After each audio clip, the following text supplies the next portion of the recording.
Jadi sebelumnya aku tuh bukan seseorang yang dekat dengan dunia buku. Bisa dibilang aku benci banget sama buku karena aku ngerasa punya trauma gitu sama buku. Jadi dulu perpustakaan tuh dianggap tempat yang horor waktu aku SD karena penjaganya galak banget gitu. Dipaksa untuk baca Siti Nurbaya yang sastra klasik. Aku ngerasa kayaknya sastra nih menyebalkan banget ya, susah banget ya untuk dimengerti. Dan ketika aku baca, aku ngerasa seneng ya ketika baca. Oh ternyata baca buku tuh asik banget ya. Kita cuma duduk diam di sebuah tempat, tapi kita bisa merasakan gimana musim panas di Amerika. Kita bisa merasakan gimana musim salju di Jepang. Padahal kita nggak pernah ngeliat langsung, cuma bisa membayangkan. Kemudian bisa menyelami berbagai emosi manusia, bisa sedih, marah, padahal kita cuma duduk diam doang. Jadi di situ aku ngerasa menemukan sesuatu magic dalam membaca buku. Jadi cara pertama adalah aku menulis fanfiction. Dan di tahun itu Justin Bieber kan lagi naik banget dan aku salah satu penggemar beratnya gitu. Jadi aku coba nulis karakter utamanya tokohnya Justin Bieber. Semua yang namanya Beliebers aku tag. Awalnya mereka kayak apa sih nih? Kok kayaknya ganggu banget. Cuma karena mereka ngefans sama Justin Bieber, mereka akhirnya membaca. Yang awalnya 10 orang, 100 orang, akhirnya berkembang jadi 3.000 orang. Akhirnya dari mulut ke mulut. Mereka karena itu, mereka punya rasa cinta dengan Justin Bieber itu. Yang awalnya mereka cuma membaca karena ini fanfiction Justin Bieber, akhirnya mereka jadi menunggu karyaku. Oh ini karyanya Eriskan, aku udah pernah baca. Akhirnya aku mau mencoba. Dan tiba suatu saat aku pengen deh nulis sebuah cerita.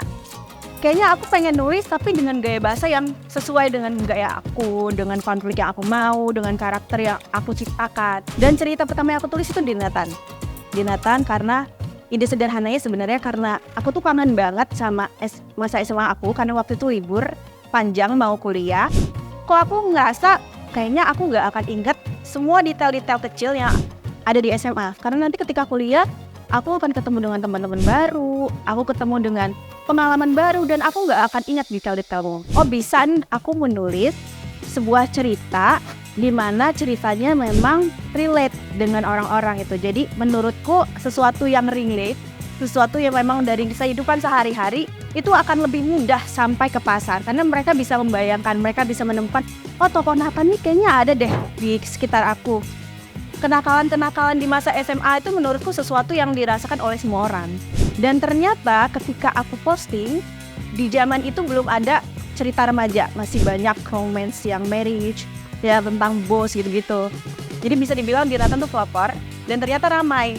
Jadi ternyata pasarnya tuh udah ada, cuma belum ada yang memulai. Dan Dinatan tuh pertama yang memulai fiksi remaja dan akhirnya viral. Cuma itu yang namanya ketika aku bagikan, aku mendapat feedback dari mereka. Aku mendapat saran, aku mendapat kritik. Bandingkan kalau misalnya waktu itu aku cuma simpan doang, mungkin aku nggak bisa berdiri di sini hari ini. Aku nggak bisa berkembang, aku nggak bisa mendapatkan saran untuk karya-karyaku selanjutnya. Kemudian akhirnya ada penerbit yang penasaran aksi. Jadi zaman itu dulu aku nggak pernah pede untuk memposting cerita aku atau mengirim cerita aku ke penerbit. Dan aku memulainya di tahun 2009 itu lewat SMS. Di tahun itu kan kalau misalnya kita ngirim 10 SMS gratisnya banyak banget ya. Nah itu aku manfaatkan, jadi aku nge-share dan ternyata respon dari mereka tuh bagus. Kayak wah Ska lanjut, bagus banget ceritanya, padahal kayak alay banget ya zaman dulu. Kayak bahasanya banyak kapital besar kecil, terus banyak titik-titik, banyak angka-angka. Kalau dibaca ulang kayak aku malu sih gitu. Jadi dulu sebelum ke Wattpad aku tuh di Facebook. Jadi aku ngeposting dulu di Facebook, aku promosiin. Kemudian baru mereka tuh akan pindah ke Wattpad. Jadi memang dulu tuh Wattpad masih sepi banget dan aku menggunakan Facebook itu sebagai media aku promosi. Zaman itu untuk ngirim ke penerbit itu harus dicetak dulu. Dicetak, kemudian kita harus nerima beberapa bulan. Kira-kira diterima nggak nih sinopsisnya? Dan setiap harinya ada cerita yang masuk kan ke editor. Jadi nggak akan mungkin ada waktu ceritaku tuh untuk dibaca. Ternyata dengan adanya Dinatan di Wattpad itu menggeser pergerakan penerbit. Yang awalnya mereka itu harus menerima, mereka akhirnya turun gunung. Oh ternyata ada ya aplikasi di mana kita bisa menemukan potensi-potensi baru. Akhirnya ada penerbit yang kemudian menghubungi aku, terbit, dan viral lagi di toko buku sampai peringkat 1 berbulan-bulan dan dicetak sampai 100.000 eksemplar. Dan terdengar sampai production house, ada beberapa, ada 5 production house yang menghubungi aku. Dan akhirnya 2017 difilmkan. Di situ aku berdebat sama produsernya. Kayak waktu itu ngerasa produsernya, wah Eriska ini terlalu berat, kamu beneran nih pengen nulis hal kayak gini, ini terlalu berat loh untuk diterima oleh remaja. Dan produsernya bilang, remaja itu nonton, mereka tuh nggak mau nonton sesuatu yang berat kayak gini. Dan kebetulan karena aku tuh remaja, aku menjadikan diri aku tuh sebagai patokan. Dan aku bilang kepada produsernya bahwa Dinata ini udah punya basis sendiri, mereka udah ada pembacanya, dan 100.000 eksemplar tuh angka loh, itu statistik. 100.000 orang yang beli mungkin bisa dipinjemin ke pembaca yang lain. Satu buku bisa dipinjemin ke 10 orang, ya enggak? Jadi itu yang jadi statistik aku, jadi daya tarik, daya jual ke produser, sampai akhirnya produser bilang, oke, mungkin akan difilmkan, tapi saya gambling banget kalau film ini tuh akan laku dan ditonton oleh banyak orang. Dan ternyata ketika rilis 850.000 penonton. Jadi ide awal Thank You Salma ini aku tulis karena aku sebagai perempuan ngerasa bahwa perempuan tuh nggak punya privilege kayak laki-laki, dimana laki-laki tuh bisa loh, mereka jalan-jalan ketika malam hari sekedar nikmati pemandangan tanpa harus dibayangi ketakutan pelecehan atau mendapat gangguan gitu ya.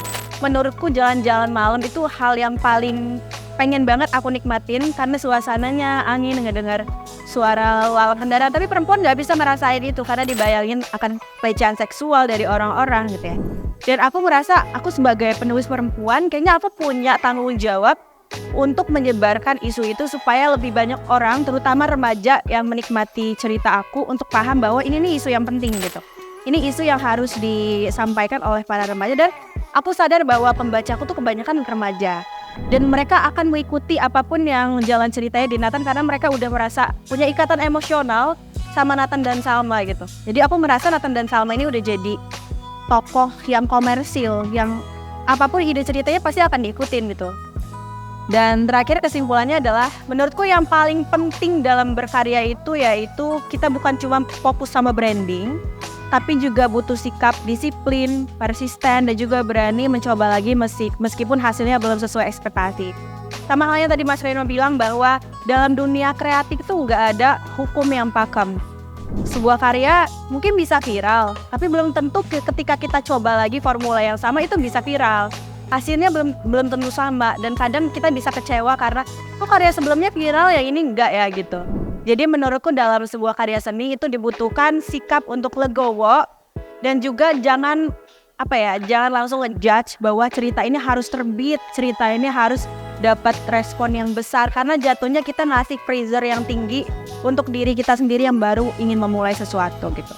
Ternyata ketika kita bikin sesuatu yang dari hati itu lebih mudah untuk sampai ke hati karena nggak banyak pressure yang kita rasakan ketika nulis. Jadi berkreativitas itu harus dimulai dari sesuatu yang kita suka, yang bikin kita enjoy, jangan bikin kita tertekan atau ngasih beban yang berat buat diri kita.